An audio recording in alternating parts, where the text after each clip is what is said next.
सभी को जय मसीह की। प्रभु आप सभी को बहुत आशीष दे और इस नए महीने के लिए प्रभु का बहुत बड़ा शुक्रिया, बहुत बड़ा धन्यवाद। किसी एक की भी गिनती नहीं घटने दी हम में से, सुनने और सुनाने वालों में से, हमारे परिवार वालों में से। प्रभु ने हम सबको भला चंगा रखा और अच्छी सेहत दी और जानो माल की हानि से बचाया, घटिया को भरपूर ही बदला, नुकसानों की भरपाई करी और हमारी सभी जरूरतों को पूरा भी किया।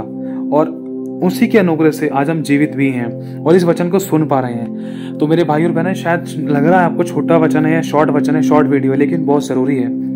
ये महीना ऐसा है, बहुत से लोगों के टेस्ट है, बहुत से लोगों के टेस्ट चल रहे थे, बहुत से लोगों के जीवन में ऐसी परेशानियां, कुछ ऐसी परीक्षाएं, कुछ अपने द्वारा, कुछ हमारी गलती के कारण क्रिएट हुई थी और कुछ ऐसी परीक्षाएं जिसमें खुदावंद आपको मजबूत करना चाहता है, कुछ स्ट्रॉन्ग करना चाहता है और आपको अपनी महिमा के लिए इस्तेमाल करने के लिए वो तैयार कर रहा है। तो इस समय, इस परिस्थिति, इस सिचुएशंस में ना मेरे भाई और बहनों, आपको जो काम करना है ना वो सिर्फ एक ही है। वो क्या है?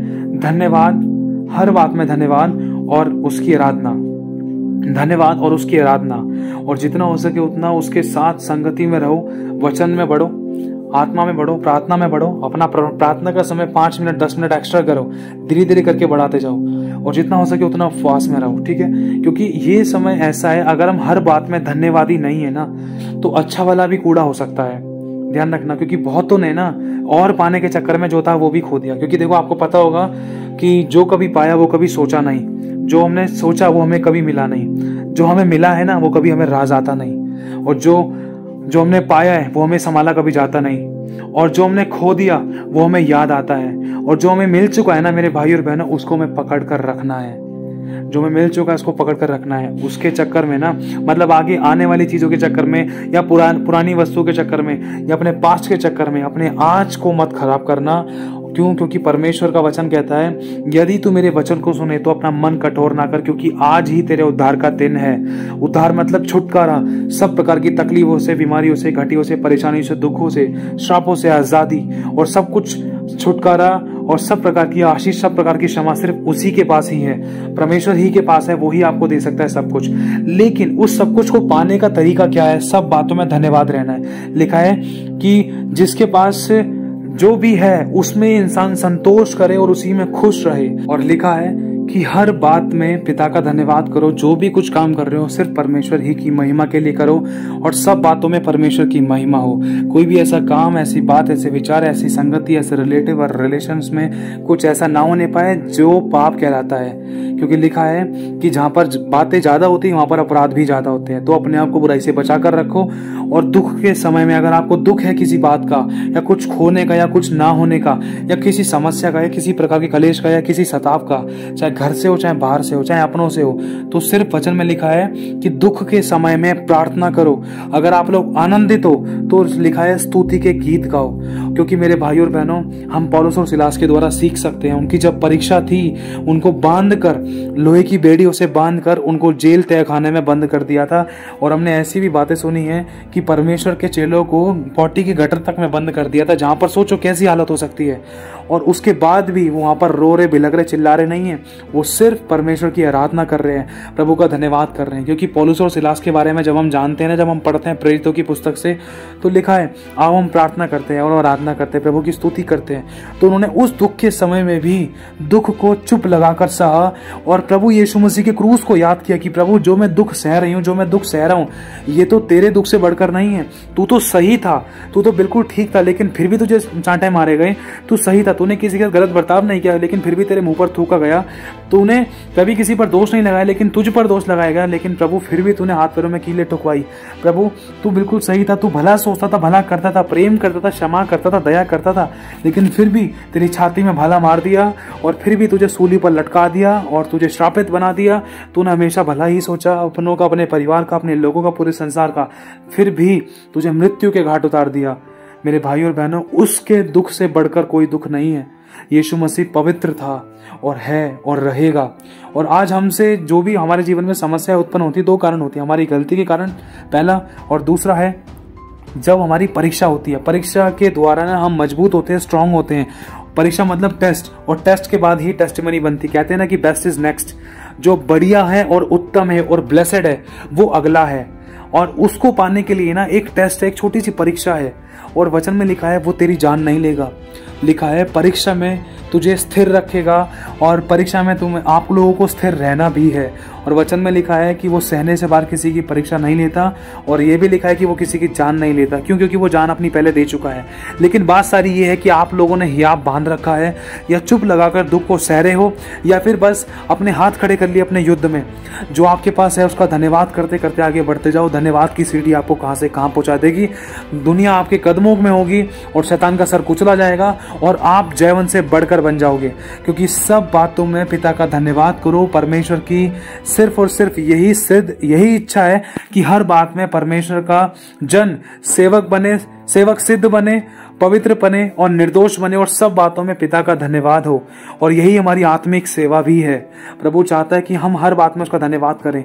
ये नहीं कि प्रभु मेरे पास रोटी नहीं है, कपड़ा नहीं है, मकान नहीं है, ये नहीं है, वो नहीं है, वो चाहिए, नौकरी चाहिए, बिजनेस चाहिए, उन दूसरी चीज़ों के लिए हम रो रहे हैं, लेकिन जो हमारे पास है उसका हम धन्यवाद नहीं कर रहे हैं। पहले धन्यवाद करना शुरू करो। कैसे? कि प्रभु तेरा धन्यवाद मैं चल फिर पा रहा हूँ, प्रभु तेरा धन्यवाद इस वचन को सुन रहा हूँ, प्रभु तेरा धन्यवाद मेरे फ़ोन में नेट है, तेरा धन्यवाद मुझे अच्छा फ़ोन दे रहेगा, तेरा धन्यवाद मुझे अच्छे माँ बाप दिए हैं, तेरा धन्यवाद मुझे अच्छे बच्चे दिए हैं, तेरा धन्यवाद मुझे अच्छा पति दिया है।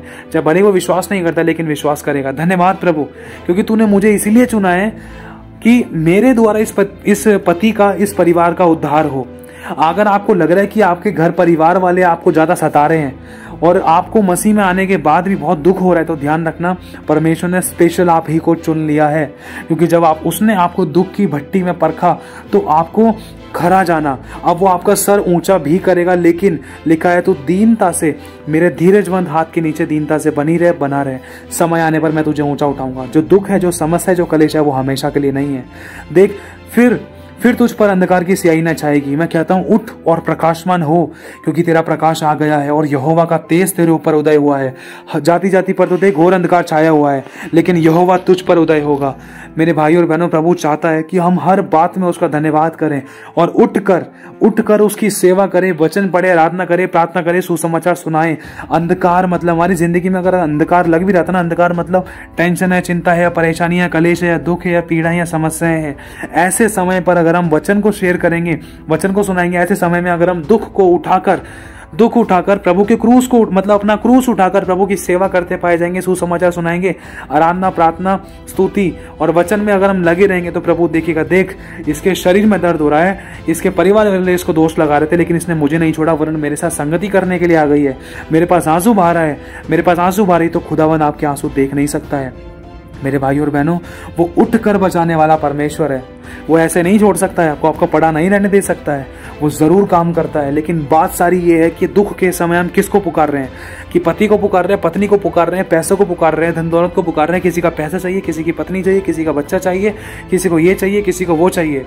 मतलब दुख के समय में या वकील को पुकार रहे हैं, या डॉक्टर को पुकार रहे हैं, या मकान मालिक को पुकार रहे हैं, अपने यार दोस्तों को पुकार रहे हैं, किसको पुकार रहे हैं? बात सारी ये है कि हम पुकार किसको रहे हैं अपने दुख और कलेशों के समय।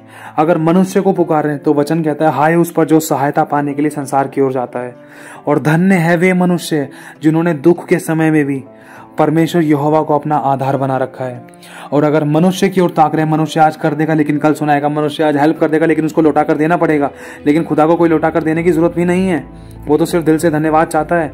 लेकिन प्रभु चाहता है कि तुम भाई मेरी ओर ताको, मुझसे मांगो। अगर मनुष्य से मांगोगे तो गवाही खराब होने वाली बात है। मनुष्य की ओर ताक रहे तो अपना नुकसान कर रहे हो। अगर मनुष्य ने दरवाजा बंद कर दिया, दरवाजा तो बंद होना ही है, 100% दरवाजा बंद होना है, क्योंकि मनुष्य आज दे देगा, कल दे देगा, परसों सुनाएगा, लेकिन हमेशा नहीं दे सकता है। वो हमेशा आपको अपने टुकड़ों पर नहीं बुलवा सकता है। ध्यान से समझना, यार दोस्त आज मदद कर सकते हैं, इमरजेंसी के टाइम पर किसके यार दोस्तों ने मदद करी है? इन बातों का अनुभव मुझे है मेरे भाई और बहनों। हाँ, जब मैं मसीह में नहीं था तो हमसे भी ऐसी काम हुए हैं, हम भी डर के छुप कर बैठे हैं, किसी की मदद करने के लिए नहीं गए। लेकिन आज प्रभु ने जब हमें सिखा दिया है कि सच्चा परमेश्वर, सच्चा यीशु जो हर समय हमारे हर पल हर क्षण हमारे साथ और पास और हमारे आसपास रहता है, हमारे संग रहता है, हर दुख और चिंता, टेंशन, परेशानी में हमें हियाब देता है, हमें मजबूत करता है, वो तो सिर्फ यीशु है। लिखा, दूध पिलाने वाली माँ तुझे छोड़ देगी लेकिन मैं कभी नहीं छोड़ूंगा। तो किस दोस्त पर, यार पर, किस फ्रेंड पर, किस रिलेशन पर हम भरोसा रखकर बैठे कि ये मेरी मदद कर देगा फ्यूचर में, इसका धन काम आएगा, इसका तन काम आएगा और ये मेरी हेल्प करेगी, ये मेरा मदद करेगा, ये मुझे बिजनेस खुलवाएगा, ये मेरी नौकरी खुलवाएगा। किस पर भरोसा रख रहे हो? भरोसा रखने से कोई भी फायदा नहीं है। दरवाजे बंद होते हैं अचानक, क्योंकि लिखा है कि जो मनुष्य की ओर ताक रहा है वो श्रापित है और जब खुदावन का श्राप आता तो मेरे भाइयों बहनों कुछ जिंदगी नहीं रहती है। इसलिए प्रभु के श्राप को अपने पर मत लो। चाहे आपकी परिस्थिति कितनी भी खराब हो गई थी, कितनी भी बेकार थी, लेकिन ध्यान रखना सब कुछ अभी भी पवित्र आत्मा के प्रभु यीशु के कंट्रोल में है। आप उपवास रखो, धन्यवादी रहो, हर बात में धन्यवाद करो, अपने अंगों के लिए धन्यवाद, अपने हर एक अंगों के लिए नाम ले लेकर धन्यवाद करो, मन में अपने मुंह से गुप्त में धन्यवाद करो। पिता के साथ बैठो, अपने पति के लिए धन्यवाद करो, चाहे वो कितना भी पीकर आता था। धन्यवाद करो अपने बच्चों के लिए, चाहे वो सुनते थे या नहीं सुनते थे। धन्यवाद करो अपने मकान मालिक के लिए जो आपको रहने दे रहा है। धन्यवाद करो अपने लोगों के लिए, धन्यवाद करो विश्वासियों के लिए, धन्यवाद करो परमेश्वर के लोगों के लिए, पवित्र लोगों के लिए, प्रभु के अभिषिक्तों के लिए, जिनके द्वारा हम गहरी गहरी बातें, जिनके द्वारा हम प्रभु के वचन का प्रचार सुनते हैं। धन्यवाद करो सबसे पहले प्रभु पवित्र आत्मा का, जिसके द्वारा आज हमें हियाब मिला। नहीं तो कब के हम मर चुके होते, कब के हम या तो बिखर चुके होते, या कब के जिंदगी को छोड़ चुके होते, या तो कब का हमारा रिश्ता नाता परिवार सब कुछ खत्म हो चुका होता। वो तो खुदावन की निगरानी में, उसी की दया से आज तक हम सब लोग बने पड़े। नहीं तो बहुत से बहाने थे इंसान की जिंदगी खत्म होने के। और अगर किसी को लग रहा है कि सुसाइड के अलावा कुछ नजर नहीं आ रहा, तो ध्यान रखना ये शैतान की ओर से है। अगर किसी के मन में सुसाइड का थॉट आ रहा है, अगर किसी को लग रहा है कि मैं इस कलेश को, इस बुराई को छोड़ नहीं पा रहा, अगर किसी को लग रहा है मैं इस प्रकार की अभिलाषा को, कुछ नशे पत्ते वाली अगर अभिलाषाएं हैं, या कुछ गलत और गंदी अभिलाषाएं, या टीवी सीरियल्स या कोई भी दूसरी मूवीज, फोटोज, एल्बम्स वगैरह देखने की, या समय दूसरी चीजों में लगाने की कोई अभिलाषा है, तो ध्यान रखना मेरे भाई और बहनों, प्रभु आपको आजाद करने जा रहा है। बस आप उपवास रख के खुदावन के पास आओ, क्षमा मांगकर, दया मांगकर प्रभु के अनुसार चलो, और प्रभु को पहला स्थान दो, और सब बातों में उसका धन्यवाद करो। धन्यवाद प्रभु मेरी किडनी फेल नहीं है, धन्यवाद मेरा दिमाग सही चल रहा है, मैं गूंगा बहरा अंधा लंगड़ा नहीं हूँ, धन्यवाद मैं किसी के हाथ पैर नहीं फैला रहा, धन्यवाद मेरे कपड़ों में छेद नहीं है, फटे नहीं है, मैं किसी से उधार मांगकर नहीं पहन रहा, प्रभु ऐसी नौबत तूने नहीं आन दी। धन्यवाद प्रभु, देख मैं कबाड़ी नहीं हूँ, मैं कबाड़ा नहीं बिन रहा। धन्यवाद प्रभु, अगर मेरे पास चाहे भले ही कर्जा है, कोई बात नहीं प्रभु, उतर जाएगा, लेकिन तूने खाने के लिए रोटी तो दी है ना, रोटी के तो नहीं लाने आने दिए तूने। प्रभु तेरा धन्यवाद। धन्यवाद करो अपने बच्चों के लिए, अपने माता पिता के लिए, कि अपने माता पिता का प्रभु तेरा धन्यवाद, तूने मेरे माता पिता का हाथ मेरे सिर पर अभी तक रखा है, बूढ़े बुजुर्गों का हाथ रखा है। धन्यवाद अपने बच्चों के लिए करो, धन्यवाद सब बातों में प्रभु का धन्यवाद करो। चाहे आपके घर में पलंग है, चाहे चटाई है, चाहे पानी पीने के लिए भी है ना, तब भी धन्यवाद करो। क्योंकि हम जानते हैं मेरे भाई और बहनों, जहां ये पानी पहले फ्री में मिला करता था ना, आज इसकी कीमत है, और बहुत से लोग इसको खरीद नहीं पाते हैं, इस 10 रुपए की बोतल को भी नहीं खरीद पाते हैं। ये सच्चाई है मेरे भाई और बहनों, इसीलिए प्याऊ बनाए गए थे मेरे भाई और बहनों, ये सच्चाई है। भले ही आपको लग रहा है कि यार पानी को खरीदने के लिए भी पैसे नहीं किसी के पास, ये सच्चाई है मेरे भाई और बहनों, ये सच्चाई है। भले ही आपके पास ऐसी नौबत नहीं आने दी, खुदा ने बचा कर रखा। लोगों के पास रोटी तक के लिए पैसे नहीं थे, लोगों के पास ऑक्सीजन तक के लिए पैसे नहीं थे मेरे भाई और बहनों। सच बता रहा हूँ मेरे भाई और बहनों, ये सच्चाई है। इसलिए जो सांसें हैं, जो आपके सामने, जो आपके ड्राम भरे हुए रखे हैं, जब चाहे भले ही आधे खाली थे, उस आधे के लिए धन्यवाद करो। भरेगा परमेश्वर, क्योंकि खाली कोई भरा जाता है। आप भरने का तरीका क्या है? धन्यवाद। क्योंकि जो आपके पास है उसमें संतोष करो, उसमें धन्यवादी रहो। क्योंकि लिखा है कि जो थोड़े से थोड़े में विश्वास योग्य रहता है और उसमें धन्यवाद करता है, परमेश्वर उसको बड़ी वस्तुओं का अधिकारी बनाता है। अब बड़ी वस्तुओं का अधिकारी बनना भी आपके हाथ में, और भिखारी बनना भी ये आपके हाथों में है। कि आपको दूसरी चीज़ों की चिंता करने के चक्कर में जो अभी आपके पास है उसको खोना चाहते हो, या जो भी आपके पास है उसका धन्यवाद करके प्रभु के पास जाकर उसकी उद्धार, उसकी बड़ाई और उसकी सब प्रकार की बहुतायत की आशीषों को, चाहे वो शारीरिक है, चाहे आत्मिक है, चाहे आर्थिक है, चाहे संसारिक है, पाना चाहते हो, ये आपके हाथ में है। उसको पाने का तरीका सिर्फ यही है कि जो आपके पास है उसमें संतोष करो, उसमें धन्यवादी रहो। वरन लिखा है मेरे भाई और बहनों, अगर कोई तेरे एक गाल पर थप्पड़ मारे तो अपना दूसरा गाल आगे कर दे। कहने का मतलब यह है कि अपने आप को नम्र और दीन करना, मतलब बदला लेने की इच्छा मत रखना। अगर आपको लग रहा है कि कोई आपको सता रहा है तो ध्यान रखना ये आपका क्रूस है। धन्यवादी रहो ऐसे लोगों के लिए जिन्होंने आपको सताया है, जिनके द्वारा आप खुदा के पास और अच्छे से आ पाते हो। क्यों? क्योंकि जब सब कुछ सही सलामत रहता है ना, तो अच्छे से प्रार्थना नहीं हो पाती है। लेकिन जब 10 लोग सताते हैं ना, जब 4 लोग सताते हैं, जब दुख उठाते हैं हम लोग, अगर कोई थर्ड पर्सन हमें सता रहा था, तो जब बहुत अच्छे से प्रार्थना निकलती है कि प्रभु देख ले, मेरे को इतना सताया गया, प्रभु देख मैं ऐसा क्यों, मेरे साथ ऐसा क्यों हुआ, प्रभु मेरी मदद कर, दया कर, सहायता कर। रो कर जब हम प्रार्थना करते हैं तो ऐसे लोगों के लिए धन्यवाद करो, जिनके द्वारा खुदा के पास हम लोग आते हैं, जिनके द्वारा हम खुदा के पास खींचे चले आते हैं कि अब तो कोई सहारा नहीं है, अब तो सिर्फ खुदा ही है। तो मेरे भाई और बहनों, प्रभु चाहता है इस महीने क्या पूरी जिंदगी तक धन्यवाद करना जरूरी है। दाऊद ने कहा था, प्रभु तेरे काम तो इतने बड़े हैं कि उनकी था नहीं लगती, मैं धन्यवाद करूं तो कैसे करूं, इतने बड़े बड़े तूने काम किए हैं, दाऊद को परमेश्वर ने किस किस तरीके से बचाया। लिखा है आधी रात को उठ उठ कर मैं तेरे धर्ममय कामों का धन्यवाद करूंगा। परमेश्वर ने बहुत बड़े बड़े काम किए अपने लोगों को बचाने के लिए। धन्यवाद करो कि आज हमें कोविड नहीं है। धन्यवाद करो कोई सांस की बीमारी नहीं है, कोई रोग नहीं है, कोई कैंसर, थायराइड, पथरी, गठिया कुछ नहीं है। बहुत से ऐसे थे जो सोते के सोते रह गए, लेकिन आज परमेश्वर की बड़ी दया, महाकरुणा, अनुग्रह है, पवित्र आत्मा का आज हम पर जलाल ऐसा है, प्रभु यीशु मसीह की दया ऐसी आज हम पर अनुग्रह ऐसा है कि आज हम जीवित हैं और उसके वचन को सुन रहे हैं। मेरे भाई और बहनों, ये सच्चाई है। आज प्रभु चाहता है, कितना भी बड़ा दुख लग रहा था आपको, जो काम चाहे मैं कह रहा हूँ सालों से नहीं हो रहा था, सिर्फ और सिर्फ धन्यवाद करना शुरू करो। प्रभु तेरा धन्यवाद, उस काम में भी तेरी भलाई है। धन्यवाद मेरा पति ऐसा है तो उसमें भलाई है। धन्यवाद प्रभु कि जो मेरे काम रुके हुए इसमें तेरी भलाई है। प्रभु हर बात में भलाई को निकालता है, क्योंकि लिखा है वो बुराई को भलाई में बदलने वाला, श्रापों को आशीष बदलने वाला और गलत को सही में बदलने वाला परमेश्वर है। वो सब कुछ कर सकता है, लेकिन उसको पाने के लिए, ये सब चीज़ों को, ये सब प्रकार की भरपूरी ब्लेसिंग्स को पाने के लिए हमें अपने हिस्से का काम करना। लिखा है जीव के वश में जीवन और मृत्यु दोनों हैं, जो इसे काम में लाना जानता है वो इसका फल भोगेगा। अगर आप अपने कलेशों को ही अपने मुंह से बोलते रहोगे ना, तो कलेशों से घिरने वाली बात है। अगर आप अपने कलेश और दुखों के समय, समस्या और पीड़ा और परेशानियों के समय में सिर्फ यीशु का धन्यवाद करोगे ना उन बातों के लिए, तो पता भी नहीं चलेगा कि वो समस्या आपके जीवन में से कब कब जाती रही और कैसे आपके मार्ग खुल गए, कैसे आपको आशीष मिल गई, कैसे आपको रास्ता मिल गया, कैसे आप टेंशन, चिंता, परेशानी से बाहर हो गए, कैसे आपने परीक्षा पर जय पा ली, कैसे आपने वो मुकुट पा लिया। ये सच्चाई है मेरे भाई और बहनों। कोई भी परफेक्ट नहीं है। हम भी गिरते थे लेकिन हम गिरे नहीं रहे, खुदा ने हमें उठा लिया। मैं भी परफेक्ट नहीं हूँ, कोई मनुष्य परफेक्ट नहीं है। सिद्ध तो केवल सिर्फ यीशु है। इसलिए वचन में लिखा है कि सिद्ध बनो, क्योंकि उसको पता है हम सिद्ध नहीं है। मुझसे भी हजारों गलतियां होती थी, मैं भी गिरा कई बार। मैं ये नहीं कह रहा कि मैं परफेक्ट हूँ, नहीं, आज भी परफेक्ट नहीं हूँ, मुझसे आज भी गलतियां हुई हैं। प्रभु मुझे और आपको, हम सबको क्षमा करे, बस माफी मांगकर आगे बढ़ जाओ। मेरे भाई और बहनों, हमें एक दूसरे को प्रार्थना में ऊंचा उठाना है और किसी का विश्वास डगमगाने और जाने ना पाए। कोई भी गलत कदम मत उठाना, कोई भी सुसाइड के लिए मत जाना, कोई भी गलत कामों में हाथ मत मिलाना, कोई भी झूठ को, बुराइयों को सहायता मत देना कि भाई चल तो ये काम कर ले, कोई दिक्कत नहीं, मैं परिवार से बात कर लूंगी, चल थोड़ा सा ही झूठ है, नहीं। बस पाप में हाथ मत मिलाना। वाकई चाहे कुछ भी हो रहा था, कुछ भी हो रहा, चाहे अपना अनादर हो रहा था, अब हमारे साथ कोई बात नहीं करना चाहता, चाहे कोई रिश्ता नहीं बना रहा था, सिर्फ सब बातों में प्रभु का धन्यवाद करना।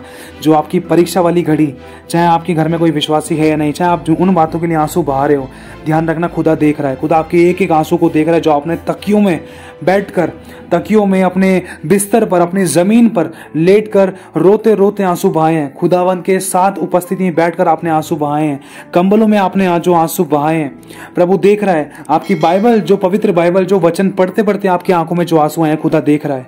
खुदा सब देख रहा है। प्रभु सब बातों का आपको अच्छा प्रतिफल देगा, लेकिन कब? विश्वास करके मेरे दीनता से, धीरजवंत हाथ के नीचे दीनता से बनी रहे और बना रहे। समय आने पर मैं तुझे ऊंचा उठाऊंगा, तुझे मैं ऊंचे स्थान पर रखूंगा, क्योंकि तूने मेरे नाम को जान लिया है। तू संकट के समय मुझे पुकारेगी, मैं सुनूंगा और मैं तेरे संग रहूंगा। तुझको छुड़ाकर तेरी महिमा बढ़ाऊंगा, तुझे दीर्घायु से तृप्त करूंगा और अपने किए हुए उद्धार का दर्शन दिखाऊंगा। जिन लोगों के लिए तू आंसू बहा रही है, जिन लोगों के लिए तू आंसू बहा रहा है, देख तेरी परिस्थितियों के लिए तूने आंसू बहाए, चाहे तूने बाइबल पढ़ते पढ़ते, वचन पढ़ते पढ़ते, प्रार्थना करते करते तेरे जो आंसू निकले हैं, तेरे आंसू मैंने देखे, तेरी प्रार्थना मैंने सुनी है। देख मैं तेरे जीवन में काम करूंगा। बस यहाँ बांध और दृढ़ हो जा, भय ना खा, तेरा मन कच्चा ना हो। मैं तुझे उठाने पर हूँ, तुझे मैंने अपनी सेवा के लिए, तुझे मैंने अपनी महिमा के लिए चुना है। तू सुसमाचार सुनाएगी, तू बहुतों को चंगा करेगा, तू आशीषित करेगा, तू लोगों के लिए प्रार्थना करेगा और वो छुटकारा पाएंगे। तू दूसरों को आजाद करेगा, क्योंकि यहोवा तेरे संग रहेगा। तुझे मैं अपनी महिमा के लिए चुन लेता हूँ, तुझे मैंने तजा नहीं है। चाहे क्रोध के आवेग में आकर मैंने तुझे छोड़ दिया था, लेकिन अब बड़ी दया करके मैं तुझे फिर से रख लूंगा। चाहे कैसी भी परिस्थिति है, मैं तेरे जीवन में आऊंगा, मैं तेरी जरूरतों को पूरा भी करूंगा। लेकिन हियाब बांध और मुझ पर भरोसा रख, मेरे अनुसार चल। संसार को छोड़ दे, संसार तुझे कुछ नहीं दे सकता। संसार की ओर मत जा, वहां से सिर्फ निराशा, आंसू, दुख और समस्याएं और दोषारोपण की बातें और बुराई की बातें ही मिलती हैं। लेकिन तू मेरे पास आ, मैं तुझे विश्राम दूंगा। मैं तेरी प्रार्थनाओं को सुनता हूँ, मैं तेरी जरूरतों को पूरा भी करूंगा। बस हियाब बांध और दृढ़ हो जाए। मैं फिर से कहता हूँ, जीवन भर तेरे सामने कोई ठहर ना सकेगा। जैसे मैं मूसा के संग रहा, वैसे मैं तेरे संग रहूंगा। तू मुझे पुकार, मैं तेरी सुनूंगा। मैं तेरे संग हूँ, मैं तेरे पास हूँ। मत डर, इधर उधर मत ताक, मैं तेरा परमेश्वर हूँ। मैं तुझे दृढ़ करूंगा और अपने धर्मी में दाहिने हाथ से संभाले रहूंगा। मेरे भाइयों, प्रभु चाहता है आज, मेरी बहनों, प्रभु चाहता है बस हर बात में धन्यवाद के साथ प्रभु में बने रहें, सब बातों में धन्यवाद करें। आज अपने शत्रुओं का, पहली बात तो मसीह में हमारा कोई शत्रु होना ही नहीं चाहिए। अगर सामने से किसी ने हमें अपना शत्रु बना रखा है तो सबका नाम ले लेकर धन्यवाद करो। प्रभु धन्यवाद इस व्यक्ति के लिए, और दिल से उनको आशीष दो। देखो इस हफ्ते के अंदर अंदर, ये हफ्ता खत्म होने से पहले पहले परमेश्वर आपको बहुत ऐसे ब्लेस करेगा और आपके जीवन में आश्चर्य कर्म भी करेगा और आपके लिए मार्ग भी निकालेगा। लेकिन अगर अपना दिमाग लगाए तो कुछ नहीं मिल सकता। पहले परिस्थिति पहले भी बिगाड़ रखी थी और आज भी बिगड़ सकती है, ध्यान रखना। इसीलिए अपने आप को अगर परमेश्वर के हाथ में सौंप दोगे और उसके अनुसार चलोगे तो लिखा है तो तू मेरी महिमा को देखेगी, तो तू मेरी महिमा को देखेगा। तो अपने शत्रुओं को, जिन्होंने आपको अपना शत्रु माना है, हमारा कोई शत्रु होना नहीं चाहिए। हमें अपने शत्रु से प्रेम करना, सताने वालों के लिए प्रार्थना करनी, जो हमें श्राप देते हैं उनको हमें आशीष देनी है। तो इस वचन को पूरा करो, दया करो, माफ करो, क्षमा करो। चाहे कोई घर का है, चाहे कोई बाहर का है, चाहे कोई भी किसी भी प्रकार से सता रहा था, चाहे कोई बॉस था, चाहे नौकरी बिजनेस वाला कोई व्यक्ति था, चाहे कोई HR था, एनीबडी, बस उनका नाम लेकर उनके लिए धन्यवाद करो। प्रभु धन्यवाद ऐसे लोगों के लिए, ऐसे लोगों को मेरी जिंदगी में लाने के लिए। धन्यवाद प्रभु यीशु मसीह ऐसे लोगों के लिए जिनके द्वारा मैं तेरे और नजदीक आती हूँ, तेरे और नजदीक आता हूँ। और धन्यवाद करके उन लोगों को आशीष दो, उनका नाम ले लेकर आशीष दो। मेरे भाई और बहनों, इन बातों के चमत्कारों को ना मैंने 1 घंटे के अंदर देखा दूसरों की जिंदगी में। ये सच्चाई है। जब हम अपने उन लोगों को आशीष देते, नाम ले लेकर जो हमारे शत्रु थे, जो हमारे शत्रु बन बैठे, तो परमेश्वर ने पूरी परिस्थिति को 1 घंटे के अंदर बदल डाला, वरन तुरंत बदल डाला। वो तो 1 घंटे के अंदर हमारे नोटिस में आई।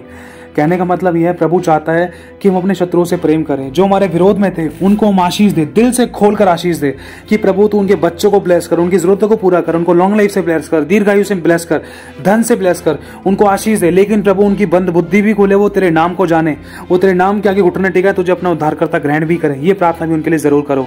देखो प्रभु आपके पड़ोसी को बदल रहा है, आपके लोगों को बदल रहा है, आपके परिवार को बदल रहा है। आपके घर में जो अविश्वासी है ना, जो विश्वास नहीं करते, जो आपको बुरा भला कहते हैं, जो आपको वचन को पढ़ने को लेकर कहते हैं कुछ, या जो आपको चर्च जाने के लिए टोकते रोकते हैं, वो खुद देखो घुटने टिकाकर आने वाले हैं। जब तुम ऐसा कहे अनुसार करोगे तो परमेश्वर भी अपना काम पूरी तरीके से करेगा, क्योंकि ताली एक हाथ से नहीं बजती है।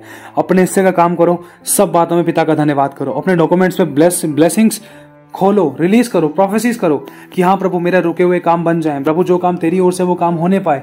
धन्यवाद के साथ प्रभु में जुड़ जाओ। धन्यवाद प्रभु इस काम के लिए, धन्यवाद प्रभु इस रुकावट के लिए कि प्रभु इसमें भी मेरे लिए भलाई छुपी है। क्या पता मेरा नुकसान हो जाता, क्या पता कोई मेरी सैलरी रुक जाती, क्या पता एक्सीडेंट हो सकता था, या क्या पता कोई लड़ाई दंगा हो सकता था, क्या पता कुछ भी घटना घट सकती थी। धन्यवाद करो। ये ऐसा मत सोचना कि कोई घटना घटी ही नहीं तो धन्यवाद कैसे करें। अब ये मत सोचना, क्योंकि बहुत बार हम ये सोचते हैं कि यार परमेश्वर ने ना एक्सीडेंट से बचाएगा ना, तब हम उसका धन्यवाद करेंगे कि प्रभु तेरा धन्यवाद तूने एक्सीडेंट से बचाया। क्या पक्का पता है एक्सीडेंट से बच पाएंगे या नहीं बच पाएंगे? इसीलिए धन्यवाद इस बात में करो कि आज हम जीवित हैं। धन्यवाद हमारी सांसों के लिए, धन्यवाद हमारे पास अच्छा व्हीकल है, धन्यवाद प्रभु आने जाने में आपने हमारी रक्षा सुरक्षा करी, कोई घटना नहीं घटी, किसी चलते फलते व्यक्ति से मेरे लड़ाई दंगा नहीं हुआ, किसी ने गुस्से में मुझे नाश नहीं किया, किसी ने गुस्से में मुझे मारा नहीं, तो क्योंकि तूने मेरी रक्षा करी। अब ये मत सोचना कि कोई घटना नहीं घटेगी तब तक कोई गवाही नहीं बनेगी। अब गवाही तो आज जीवित है, ये भी हमारी गवाही है, इस बात में भी धन्यवाद करना है। तो हम कई ये ना सोचें कि यार अब मैं जा रहा था, एक्सीडेंट मतलब प्रभु ने मुझे साइकिल से बचा लिया या बाइक से बचा लिया, मुझे ट्रेन से बचा लिया, ओ यार प्रभु का धन्यवाद, गवाही बना दी इस महीने में प्रभु ने। अरे प्रभु की गवाही तो हमारे जीवन में रोज बन रही है कि हम जीवित उठ रहे हैं। वो 1 महीने के अंदर वो एक ही गवाही नहीं है जब प्रभु ने एक्सीडेंट से बचाया, गवाही तो रोज है। हम किस प्रकार के अंधकार में जी रहे थे, रोज गवाही है। क्या हम रोज धन्यवाद कर रहे हैं? कितने बुरे भले गलत फालतू के निकम्मे व्यर्थ और हंसी टट्टे वाले शब्द अपने मुंह से निकालते, क्या हम दिल से धन्यवाद करते हैं? क्या हमने कभी सोचा कि हाँ प्रभु आज मैं 15 मिनट बैठकर सब बातों को सोच कर याद करके, अपने पास्ट को याद करके, अपने पुराने समय को याद करके और अपने आज के अच्छे दिन को याद करके मैं तेरा धन्यवाद करने बैठूंगी, धन्यवाद करूंगा। हम भले ही बोल तो देते लेकिन करते नहीं है। कमिटमेंट हमें बिल्कुल नहीं करनी है, बस हमें इच्छा रखनी, प्रभु मैं करना चाहती हूँ, करना चाहता हूँ। तो मेरे भाई और बहनों, सबसे बड़ी गवाही तो यही है कि आज हम इस वचन को सुन पा रहे हैं। अपने परिवार के लिए और सब बातों में आप धन्यवाद करना शुरू करो। जो भी आपके काम रुके हुए थे, उपवास करो, चाहे 1 घंटे का, चाहे 3 घंटे का, चाहे 6 घंटे का, वो आपकी मर्जी है, लेकिन पवित्रता का उपवास, बुराई से बैर करने का उपवास रखो। उस उपवास में प्रभु के साथ संगत ही करो, क्षमा मांगो, क्षमा करो, दया करो, अनुग्रह करो, और उस बात में, सब बातों में आप परमेश्वर का धन्यवाद करो। तो प्रभु आप सभी को बहुत आशीष दे। आप सभी को जय मसीह की।